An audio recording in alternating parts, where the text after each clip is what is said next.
का वचन पहला शमूएल उसका 3 अध्याय 10 और 11 हम पढ़े और इस वचन से हमें क्या सिखाते हैं उसको हम सीखें। पहला शमूएल 3 उसका 10 और 11 हम पढ़कर हम यहाँ से प्रभु के वचन की ओर जाते हैं। मैं पढ़ता हूँ, आप ध्यान से सुने, आप भी बाइबल खोल सकते हैं। तब यहोवा आ खड़ा हुआ और पहले के समान पुकारा, शमूएल शमूएल शमूएल। शमूएल ने कहा कह क्योंकि तेरा दास सुन रहा है। यहोवा ने शमूएल से कहा, सुन, मैं इज़राइल में एक ऐसा काम करने जा रहा हूं जिससे सब सुनने वाले पर बड़ा सन्नाटा छा जाएगा। आमीन आमीन। यहाँ एक शमूएल एक परमेश्वर का एक नबी था, एक अभिषेक, एक बोलावट का एक दास था, क्योंकि एक परमेश्वर का नबी जो कि सिर्फ परमेश्वर से बातें करने वाला, उसे नबी बोलते हैं। जो परमेश्वर से बात करता है वो परमेश्वर के और निष्कलंक और पवित्र रहता है। उसे वो सिर्फ परमेश्वर की बुलावट में चलने वाला और सुनने वाला। और यहाँ से बोलने की टॉपिक मैं देता हूँ, परमेश्वर की आवाज को सुनने वाला आज का वचन, क्योंकि आपसे भी परमेश्वर बात करना चाहता है। क्योंकि परमेश्वर की आवाज को सुनने वाले लोग कैसे होते हैं?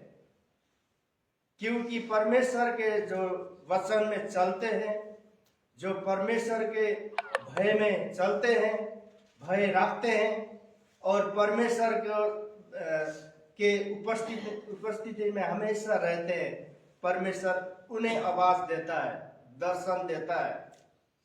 यहाँ 10 और 11 में जो हमने पढ़ा, उससे पहले शमूएल को 3 बार ये लड़कपन था। उस समय 12-13 साल का लड़का था। उस समय परमेश्वर ने उसको दर्शन देके बुलाया। लेकिन ये जो इससे पहले 3 बार उसको शमूएल को बुलाया, लेकिन वो परमेश्वर को नहीं जानता था और अपने गुरु यानी कि परमेश्वर का दास एली नाम का उस जिस घर में रहते थे, जिस मंदिर में रहता था, वो मंदिर का देख रेख करने वाला, जो शमूएल से पहले वहां पर अभिषेक करा हुआ दास जो नबी था, वो एली था। लेकिन एली के पास जाता, आपने मुझे आवाज दिया है, क्यों बुलाया इतने रात को बोलने जाता, मैंने तो नहीं बुलाया, लेकिन जा तू सो जा, तूने सपना देखा होगा, बोलता है। फिर सोया, फिर आवाज आया, फिर परमेश्वर ने बुलाया, शमूएल शमूएल, वही बातें। फिर वो गया अपने गुरु के पास, जो एली के पास, फिर बोलता है, मुझे फिर बुलाया, अरे मैंने तुझे नहीं बुलाया। लेकिन उसको पता चल गया एली को कि ये शायद परमेश्वर ने उसे आवाज दिया है। लेकिन जा तू सो जा, क्योंकि अब जो तुझे एली बोलता है शमूएल को, अब तुझे आवाज दे ना, तो तू बोल, मैं तेरा दास बोल रहा हूँ, बता, मैं सुन रहा हूं बोल के तू उनकी बात को सुनना। तो उसके समझाया, फिर गया। तो फिर ये वचन जो अभी जो हमने पढ़ा, यहाँ उसको उबला और उसने परमेश्वर का वचन उसको दिया, मैं इज़राइल में बहुत बड़ा काम करने जा रहा हूं जिनके कान सन्नाटे हो जाएंगे बोलकर यहाँ बताया शमूएल को। यानी कि यहाँ से जो कि इजरायली लोगों के लिए एक राजा देने वाला था परमेश्वर, क्योंकि शमूएल जो कि राजा का अभिषेक करने वाला, जो परमेश्वर जो जो कहता है वो करने वाला एक नबी भी था। क्योंकि परमेश्वर की बातों को सुनकर और लोगों तक पहुंचाना और राजा का अभिषेक करना, जो कि राजा का समय युग शुरू होने वाला था, सिर्फ इसको ये शमूएल के द्वारा ही होने वाला था। क्योंकि देश में जो कि इजराइल में जो कि लोग जो परमेश्वर के वेदी लेके चलते थे, वो सब जो दुश्मनों ने जो दूसरे देश के जो देवी देवता मानने वालों ने उनको जो कि वेदी को कब्जा किया, उन्हें तोड़ फोड़ किया, घात किया। लेकिन वहां से अब नया युग शुरू करने वाला था शमूएल के द्वारा, और वहां पर उसने एक राजा को घोषणा कर दी, शाऊल राजा होगा, शाऊल के बाद दाऊद राजा होगा बोलकर वहां से राजा का समय शुरू हुआ। क्योंकि परमेश्वर अपने लोगों को जो पुकारता है और जो परमेश्वर का भय मानते हैं, जो परमेश्वर से प्रेम करते हैं, जो परमेश्वर में चलते हैं, उनसे वो दर्शन देकर बताता है।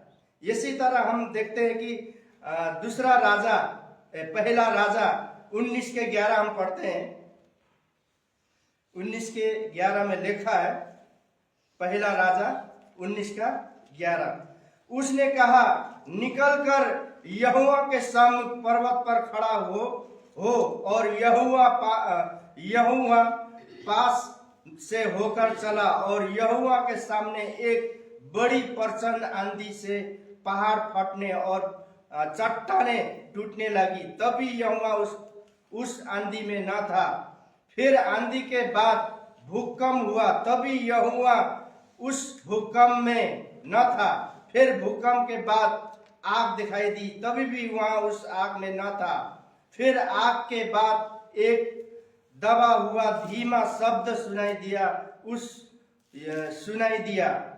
ये सुनते ही एलिया ने अपना मुख चादर से ढांपा और बाहर जाकर गुफा के बाहर पर खड़ा हुआ। फिर एक शब्द उसे सुनाई दिया, ए एलिया, तेरा क्या काम है यहाँ, बोलकर यहाँ परमेश्वर का एक शब्द सुनाई दिया। यहाँ भी एक एलिया भी परमेश्वर का नबी था, परमेश्वर का दास था, लेकिन यहाँ परमेश्वर से शिकायत करने वो गया था। क्योंकि यहाँ पर जो अकाल खत्म होने के बाद, भूखमरी खत्म होने के बाद, जो इजराइल में वहां पर जो कि बहुत संकट होने के बाद, वहां पर जो कि बाल पुजारी जो लोग थे, वो लोगों ने जो कि परमेश्वर के दासों को घात किया, मार दिया, और वहां के जो वेदी को था उन्होंने कब्जा कर लिया था, और वहां पर पूरा लोगों को घात किया। यहाँ देख, उसके पीछे जाते हैं तो हमें पता चलता है कि यहाँ एलिया जो कि एलिया को भी यहाँ पीछे देखते हैं तो प्रभु का दास यहाँ 40 दिन, लेकिन वहां पर एक जगह में छुपा हुआ था, वहां पर एक सिराने पर उस पर रोटी, या पढ़ते हैं तो हमें 19 से पता चलता है कि परमेश्वर ने उसे एक थोड़ा पानी और एक रोटी उसे दिया, उससे शक्ति मिली, और उसने 40 दिन का सफर करके इस जगह में पहुंचा, और उस जगह का नाम था परमेश्वर जहाँ रहता है वहां हेरेब को पहुंच गया। जो इजराइल होरेब जो जगह का नाम था, वहां परमेश्वर हमेशा वहां उपस्थित रहता, और एलिया वहीं जाकर परमेश्वर से बात करता था। वहां पर उसने शिकायत किया, वहां पर हमारे लोगों को वहां मारे जा रहे हैं, और मुझे भी वो लोग ढूंढकर घात करने जा रहे हैं बोलकर वहां शिकायत किया।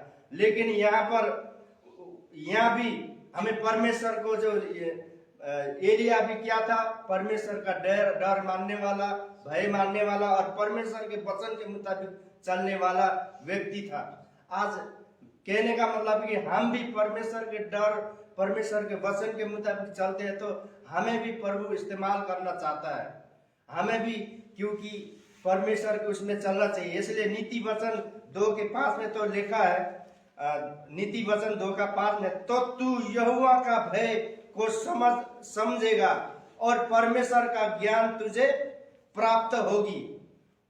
6 में भी लिखा, क्योंकि बुद्धि यहोवा ही देता है, ज्ञान और समझ की बातें उसी की मुख से निकलती है बोलकर यहाँ बोला गया।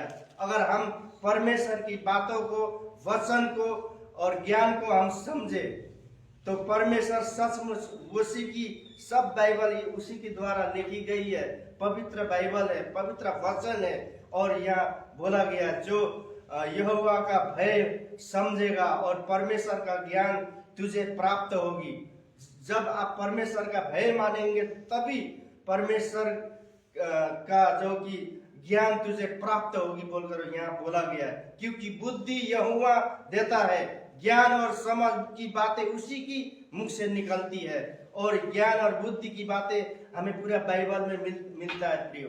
क्योंकि हमें परमेश्वर की उपस्थिति में रहना है, परमेश्वर में एक हमें निष्कलंक रहना है। हमें पाप से घृणा करना चाहिए, गलत काम से घृणा करना चाहिए, और अच्छी बातों के पीछे हमें लागना चाहिए। जैसे हम ये वचन पढ़ते हैं तो सचमुच जो एलिया जो थे, शमूएल जो थे, परमेश्वर की उपस्थिति में रहते थे, हर समय परमेश्वर की से बात करते थे, और कोई भी दुख संकट आती तो परमेश्वर से बातें करते, और परमेश्वर उन्हें सिखाते थे कि ऐसे ऐसे करो, तब जाकर उनका समस्या हल होती है। आज प्रिय भाई बहन, हम संसार में हमें दुख तकलीफ जो भी है, आपको जिसको है उसी को पता होता है, और परमेश्वर के सामने बोला है कि जो परमेश्वर का भय मानता है, परमेश्वर के भवन में थरथराते कांपते वो है बोलकर हम उपस्थित रहते हैं, तो सचमुच आपके दुख संकट बीमारी सब यहाँ से निकल जाएगा, क्योंकि सब उसके द्वारा निकल जाएगा, क्योंकि आप उस पर विश्वास करते हैं, उस पर भरोसा करते हैं, और उसके वो है बोलकर हम यहाँ आते हैं और हम विनती करते हैं, प्रार्थना करते हैं, उससे बातें करते हैं, तो वो हमारी प्रार्थना को सुनता है और उत्तर देता है। आज की सुबह यही हमें सीखने को मिलता है प्रियो। आप समझ सकते हैं, आप लिखिए, पढ़िए और बात करिए, और आप समझ जाएंगे कि ये वचन यही कहता है। तो आज की सुबह सभी को इस वचन से मैं उत्साहित करता हूँ कि आशीष मिले।